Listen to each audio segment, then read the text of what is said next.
Hello 10th class. आज हम आपकी संस्कृत सैमुसी का तृतीय पाठ समझेंगे। व्यायाम सर्वदा पथ्य। व्यायाम सदा स्वास्थ्यप्रद है या सदा कल्याणकारी है या लाभदायक है। प्रस्तुत पाठ आयुर्वेद के प्रसिद्ध ग्रंथ सुश्रुत संहिता के चिकित्सा स्थान में वर्णित 24वें अध्याय से संकलित है। इसमें आचार्य सुश्रुत ने व्यायाम की परिभाषा बताते हुए उससे होने वाले लाभों की चर्चा की है।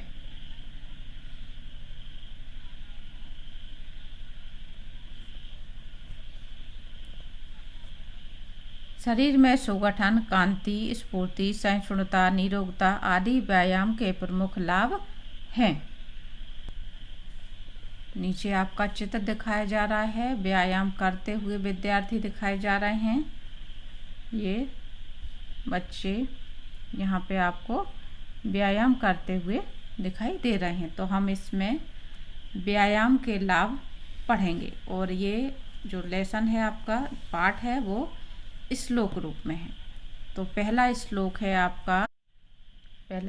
है आपका शरीरयास जननम कर्म व्यायाम संगीप्तम तत्कृत्वा तु सुखम देहम विमृदनीयात समन्ततः।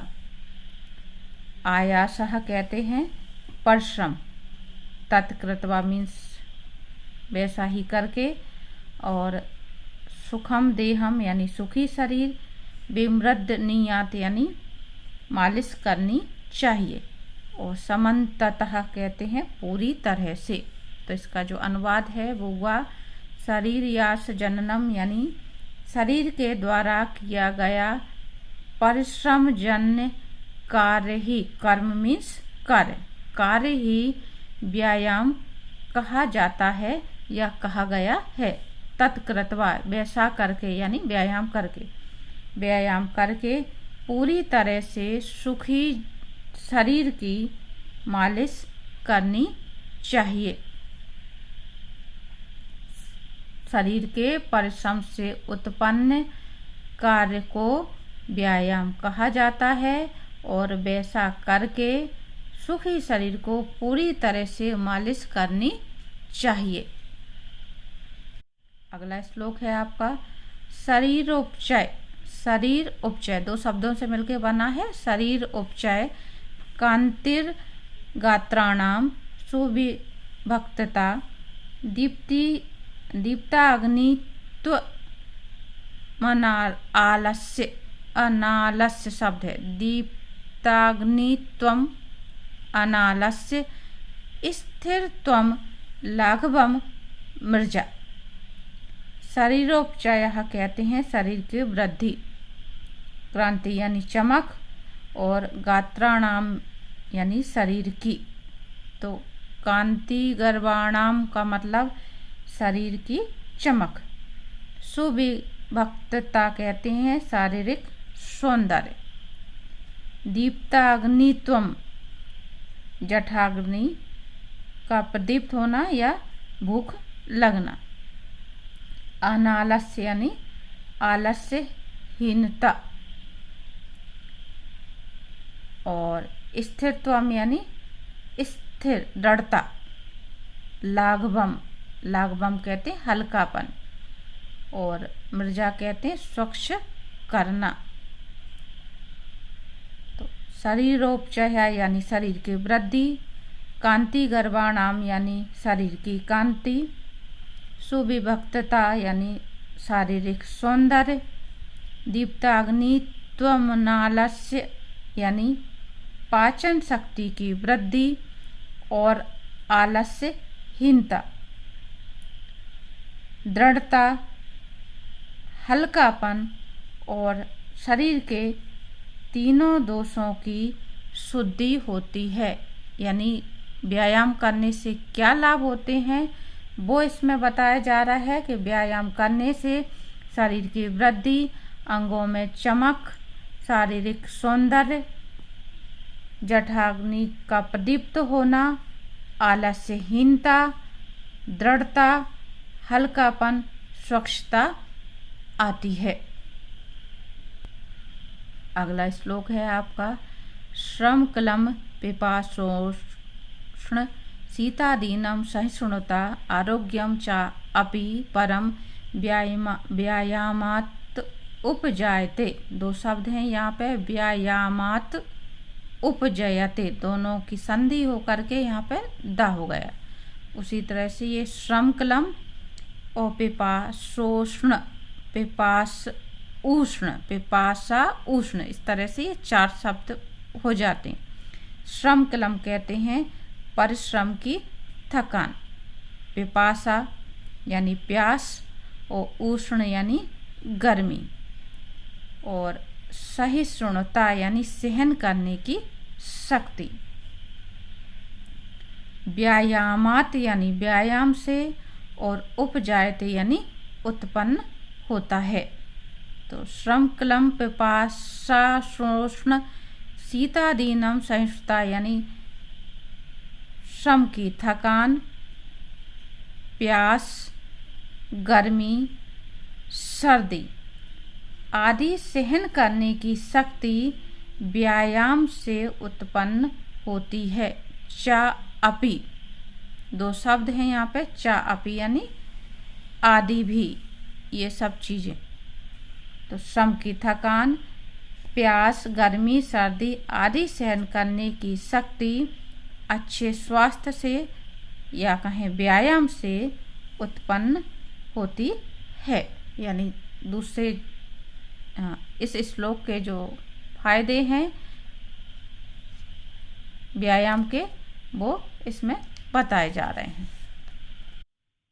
अगला श्लोक है आपका, न चास्ति सदृशं तेन किंचित स्थौल्यकर्षणं न च व्यायामिनं मर्दन्त्यर्यो बलात्। स्थौल्यम कहते हैं मोटापा, अपकर्षणम यानी कम करना या दूर करना, मर्त यानी मरणशील, अर्धयंती यानी कुचलना, और अरय यानी शत्रु, बलात् यानी बलपूर्वक। तो ना चास्ति सदृशम तेन यानी मोटापा दूर करने के लिए व्यायाम के समान कोई औषधि नहीं है। उस के समान मोटापा दूर करने वाला कुछ नहीं है, यानी व्यायाम के समान मोटापा दूर करने के लिए कुछ नहीं है।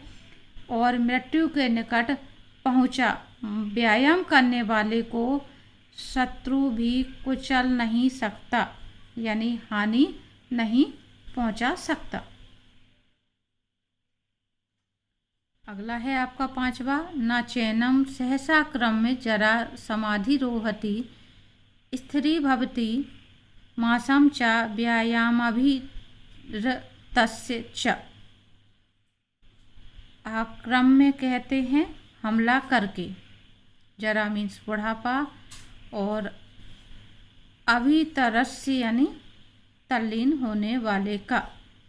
इसका जो हिंदी अनुवाद हुआ, व्यायाम करने वाले का, यानी व्यायाम करने वाले मनुष्य पर अचानक बुढ़ापा आक्रमण नहीं करता, ठीक उसी प्रकार व्यायाम में तल्लीन रहने वाले व्यक्ति का हाड़ मांस हमेशा परिपक्व रहता है। अगला है आपका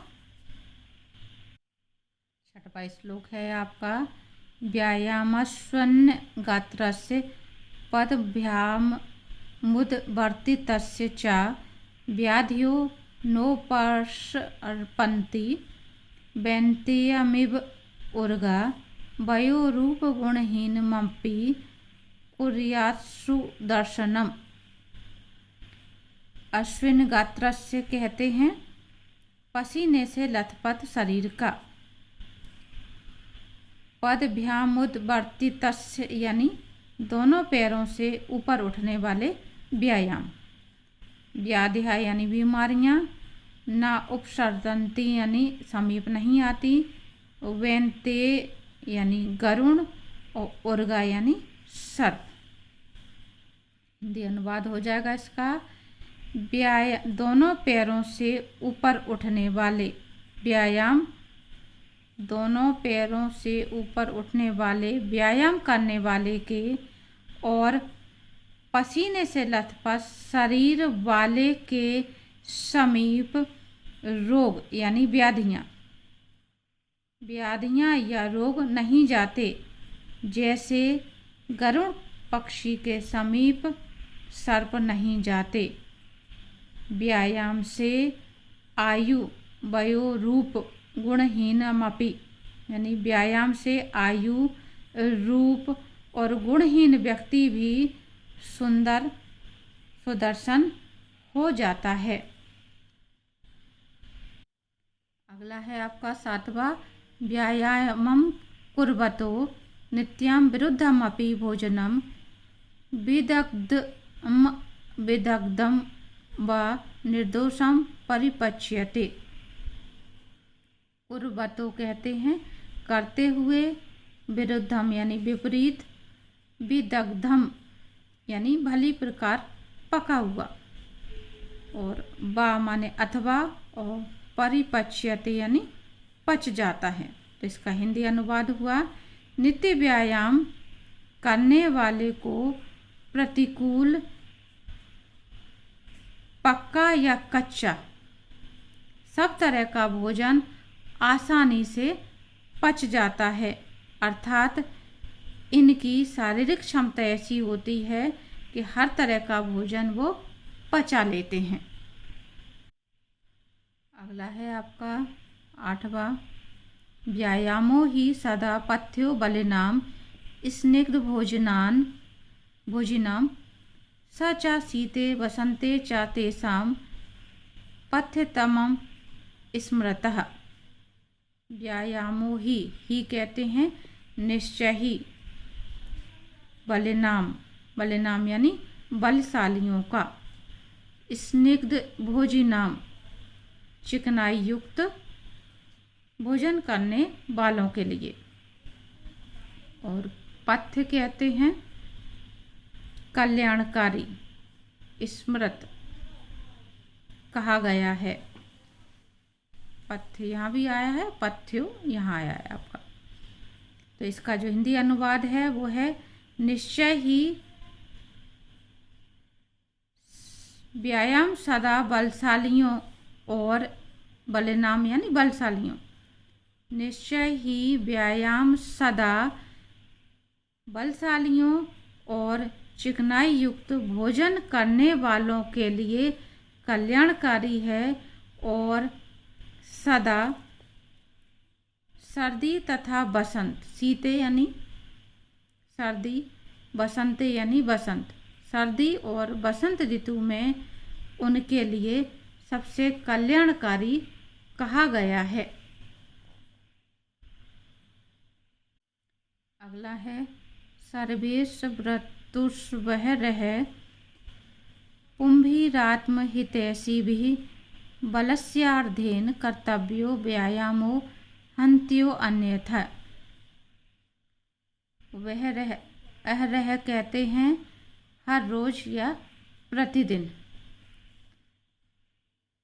आत्महितैषी भी यानी अपना कल्याण चाहने वाले के द्वारा, पुंभी यानी पुरुषों के द्वारा, और हंति यानी हानि पहुंचाता है, अन्यथा यानी इसके विपरीत। तो इसका हिंदी अनुवाद हो जाएगा, अपना कल्याण चाहने वाले पुरुषों के द्वारा सभी ऋतुओं में प्रतिदिन आधे बल से, बलस्यार्धेन यानी आधे बल से व्यायाम करना चाहिए, इसके विपरीत हानि पहुंचाता है। यानी आधे बल से व्यायाम करना चाहिए, अन्यथा वह नष्ट हो जाता है। जो यहाँ पे कहने का आशय है वो ये है कि अपना कल्याण चाहने वाले मनुष्य को अपनी शक्ति से आधे व्यायाम करना चाहिए। अगला है आपका, हृदय स्थान स्थितो वायुर्यदा वस्त्रं प्रपद्यते व्यायामं कुर्वतो जंतोस्तद बलार्धस्य लक्षणम। हृदय निस्थितो का मतलब हृदय में स्थित, वस्त्रम यानी मुख में, प्रपद्यते यानी पहुँचती है, पूर्वतः जंतो करते हुए व्यक्ति के, और बलार्धस्य यानी आधे बल का, बलस्य अर्धस्य। तो इसका जो हिंदी अनुवाद है वो हुआ, जब हृदय में स्थित वायु मुख को प्राप्त होती है तब वह व्यायाम करते हुए मनुष्य के आधे बल का लक्षण होता है। जब हृदय में स्थित वायु मुंह तक पहुंचती है तो वह व्यायाम करते हुए व्यक्ति के आधे बल का लक्षण होती है। लास्ट श्लोक है आपका, वयो बल शारीराणि देश कालासनानि च समीक्ष कुर्याद व्यायामन्यथा रोगमाप्नुयात्। वयः कहते हैं आयु, असनानी, असनानी यानी भोजन, और समीक्ष यानी देखकर या विचार करके, और आपनुयात प्राप्त करता है, यानी अपनी आयु, ताकत, शरीर, स्थान, समय और भोजन, देश काल, अपनी आयु, ताकत, शरीर, स्थान और भोजन आदि का विचार करके ही व्यायाम करना चाहिए, अन्यथा वह रोग को प्राप्त होता है।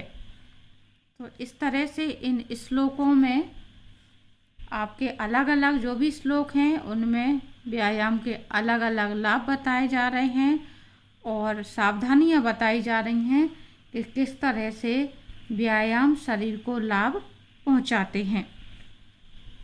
श्लोकों को अच्छे से समझने के लिए आपके जो नीचे शब्दार्थ दिए हुए हैं, आपको इन शब्दार्थ को याद करना है।